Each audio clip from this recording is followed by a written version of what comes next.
Des immeubles flambant neufs, un parc coquet, bienvenue dans le quartier de Lanoé, dans les Yvelines.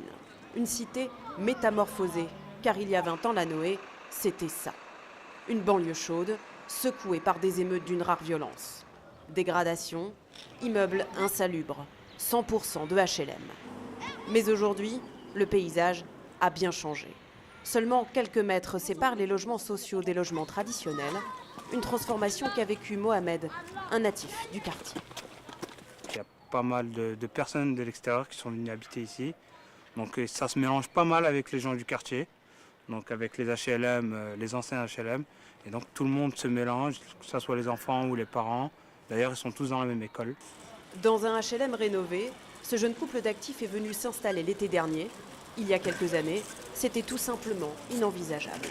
Il y a 5 ans, ça craignait beaucoup apparemment. Et surtout la cité d'à côté. Et puis maintenant, ça a beaucoup changé. Donc, on a pris l'appartement ici, on redoutait un petit peu. On disait qu'il y avait beaucoup de racailles qui venaient avec leurs motos, qui faisaient du bruit, il y avait des clans, enfin des personnes d'ici jusqu'à là-bas qui s'affrontaient. Et en fait, maintenant, il n'y a rien du tout. Vraiment ici, c'est vraiment calme. Le résultat de 10 ans de politique sociale, et les projets continuent dans le centre-ville, à 200 mètres de Lanoé. À gauche, un logement social en construction. À droite, un logement traditionnel. Les habitants des deux immeubles auront accès aux mêmes infrastructures, parcs, écoles et crèches. C'est un bel exemple de mixité.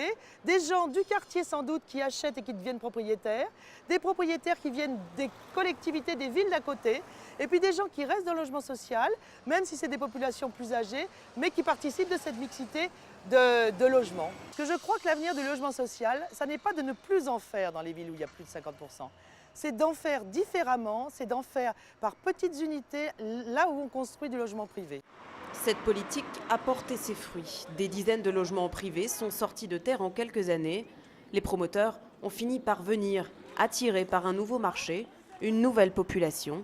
Car en 10 ans, le nombre de foyers imposables a doublé à Chanteloup-les-Vignes.